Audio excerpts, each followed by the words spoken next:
කොහොමද යාළුවනේ ඔයගලන්ට? අපි අද කතා කරන්නේ අපේ ප්‍රෝටීන් අවශ්‍යතාවය පිළිබඳ දෙවෙනි එපිසෝඩ් එකකින්. අපි කලින් කතා කරා ඉතා ලාභදායී ප්‍රෝටීන් ප්‍රභවයක් විදිහට බිත්තර පිළිබඳ A to Z. ඒක නිසා අපි අද කතා කරන්නේ තවත් ප්‍රෝටීන් ප්‍රභවයක්. ඒ කියන්නේ සෝයා ප්‍රෝටීන් පිළිබඳ.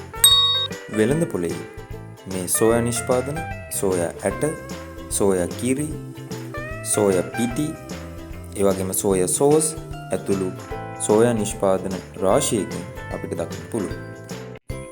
හොඳයි. ඔබ දන්නවාද අප විසින් ආහාරයට ගනු ලබන ප්‍රධාන ආහාර වේල් අතුරින් වැඩිම පිරිවැයක් දරන්න වෙන්නේ මේ ප්‍රෝටීන් ආහාර ලබා ගැනීම සඳහා. කාබෝහයිඩ්‍රේට්, විටමින්ස්, ඛනිජ, තෙල් හා මේදය අඩංගු ආහාර මේ ආහාර වේල්ට එකතු කර ගැනීමේදී සාපේක්ෂව ප්‍රෝටීන් ප්‍රභව ආහාරයට එකතු කර ගැනීමට විශාල පිරිවැයක් දරන්න අපිට සිද්ධ වෙනවා. මෙලෙස අපි ආහාරයට එක්කාසු කරගනු ලබන ප්‍රෝටීන් ප්‍රභවයත් ප්‍රධාන කොටස් දෙකකට බෙදෙනවා. ශාකමය ප්‍රෝටීන සහ සත්වමය ප්‍රෝටීන වශයෙන්. ඒ අතරින් සත්ව ප්‍රෝටීනයක් වන බිත්තරය අපිට සාපේක්ෂව අඩු පිරිවැයක් දරලා ඉහළ ප්‍රෝටීන් අවශ්‍යතාවයක් සම්පූර්ණ කරගන්න පුළුවන් එක ප්‍රෝටීන් ප්‍රභවයක්. අපි මීට කලින් එපිසෝඩ් එකේ සත්ව ප්‍රෝටීනය වන බිත්තර පිළිබඳ විශේෂයෙන් කතා කරා. ඊට අමතරව අපි ඉදිරි වීඩියෝ වලින් මස්, මාළු, කිරි ඇතුළු ප්‍රෝටීන් ප්‍රභව පිළිබඳ වෙනම කතා කරමු. අපි අද දින නිර්මාංශ පුද්ගලයන්ගේ ප්‍රෝටීන් අවශ්‍යතාවය සම්පූර්ණ කර ගැනීම සඳහා තියෙන තා වැදගත්ම ප්‍රෝටීන් ප්‍රභවයක් වන ශාක ප්‍රෝටීන් වලින් සෝයා ප්‍රෝටීන් පිළිබඳවයි කතා. සෝයා කියලා කියන්නේ මුං ඇට, කඩල, කව්පි වගේම ධාන්‍ය වර්ගයක්. සෝයා වලින් සිදු කරන නිෂ්පාදන අතර සෝයා ඇට වලින් සෝයා තෙල් නිස්සාරණය කරනවා. ඒ වගේම සෝයා පිටි නිස්සාරණය කරනවා. සෝයා කිරි, ඒ වගේම සෝයා වලින් ටෝෆු වගේ වෙනත් ආහාර වර්ග නිෂ්පාදනය සිද්ධ කරනවා. ඊට අමතරව අපි සෝයා කිව්වම අපේ ඔළුවට එන ප්‍රධානම කාරණාව තමයි අපිට කනට හුරු අපි නිතරම අහන සෝයා මීට් පිළිබඳව. එහෙනම් අපි අද වැඩිපුර සෝයා මීට් පිළිබඳව කතා කරමු.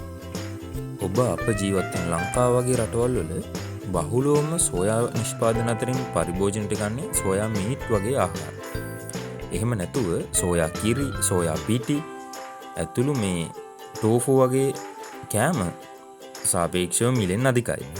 ඒ නිසා සෝයා ප්‍රෝටීන් ලබා ගන්න පුළුවන් සුලභතම ආකාරය තමයි සෝයා මීට් ඇතුළු සෝයා නිෂ්පාදන. අපි බලමු කොහොමද මේ සෝයා මීට් කර්මාන්තශාලාවල හැදෙන්නේ කියලා. ඒකෙදි මුලින් කිව්වා වගේම සෝයා ඇට නැත්නම් සෝයා බීජ නිෂ්පාදන ක්‍රියාවලියකට ලක් කරලා සෝයා තෙල් නිස්සාරණය කරනවා. සෝයා තෙල් නිෂ්පාදනයේ අතුරුඵලයක් විදිහට සෝයා කුඩු ඉතිරි වෙනවා. මේ සෝයා කුඩු වලින් තමයි සරලවම සෝයා මීට් නිෂ්පාදනය ලංකාවේ සිදු කරන්නේ. සෝයා තෙල් නිෂ්පාදනයේ අතුරුඵලයක් විදිහට සෝයා මීට් හැදෙන්නේ. ලෝකයේ වැඩිපුරම සෝයා තෙල් නිෂ්පාදනය කරන රටවල් අතරින් අංක 1 ඉන්නේ චීනය. ඒ වගේම අසල්වැසි ඉන්දියාව අංක 5ට සෝයා තෙල් නිෂ්පාදන සිදු කරන රටක්. සෝයා තෙල් නිෂ්පාදනයට අධික පිරිවැයක් යනවා.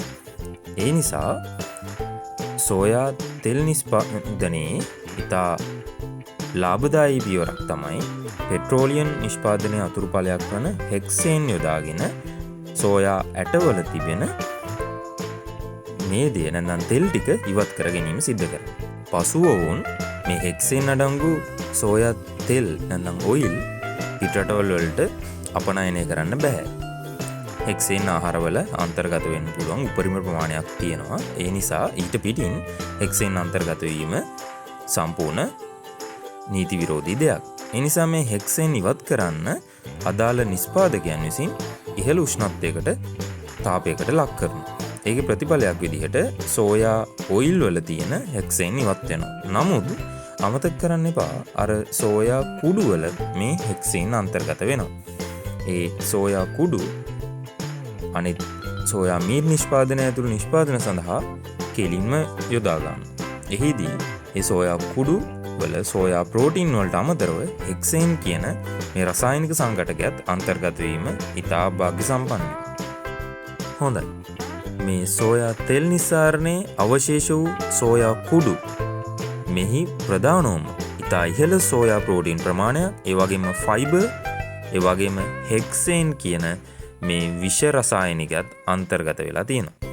මේ සෝයා කුඩු වල අන්තර්ගත හෙක්සේන් ඉවත් කිරීම හෝ නැතහොත් පිරිපහදුව හෝ තිබිය යුතු හෙක්සේන් උපරිමගය හෝ සම්බන්ධයෙන් වාරණයන් හෝ පාලනයන් සිද්ධ කරන ආයතන තිබේද යදාළ ආයතන ඒ සම්බන්ධයෙන් නිශ්චිත පියවරයන් ගන්නවද යන්න ප්‍රශ්නාර්ථයක්. කෙසේ නමුත් මේ සියලු සංඝටක පෝෂදායී සංඝටක මෙන්ම ශරීරයට හානිකර විය හැකි සංඝටක අන්තර්ගත මේ සෝයා කුඩු වලින් තමයි සෝයා මීට් නිෂ්පාදනය සිද්ධ වෙන්නේ. සෝයා මීට් නිෂ්පාදනයේදී මෙහි මෘදු බව තබා ගැනීම සඳහා තවත් රසායනිකයක් එකතු කරනවා. ඒ තමයි සෝඩියම් හයිඩ්‍රොක්සයිඩ්. ලුණු නිෂ්පාදනයේ අතුරු ඵලයක් විදිහට සෝඩියම් හයිඩ්‍රොක්සයිඩ් නිෂ්පාදනය වෙනවා.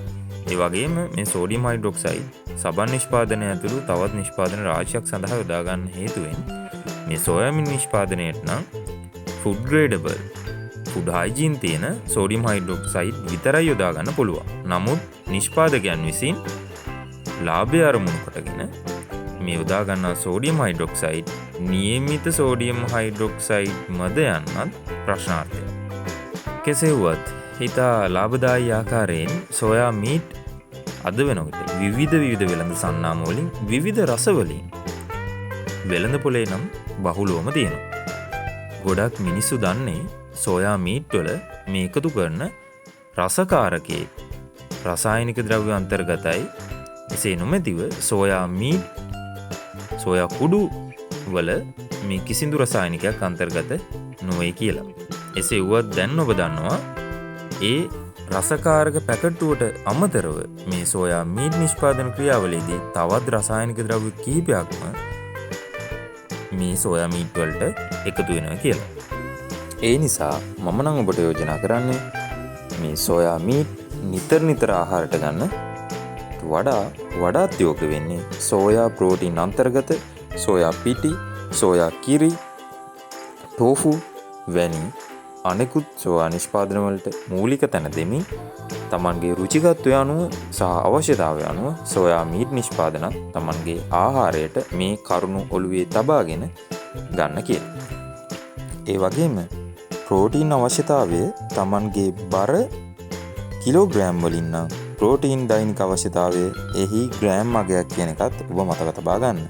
උදාහරණයක් විදිහට කිලෝග්‍රෑම් 50ක් බර කෙනෙක්ට දෛනික ප්‍රෝටීන් අවශ්‍යතාවය ග්‍රෑම් 50ක්. එය ශරීරයේ පටක වර්ධනයට ඇතුළු වර්ධන ක්‍රියාවලියටත් ඒ වගේම ආරක්ෂණ ක්‍රියාවලියටත් වක්‍රාකාරව දායක වෙනවා.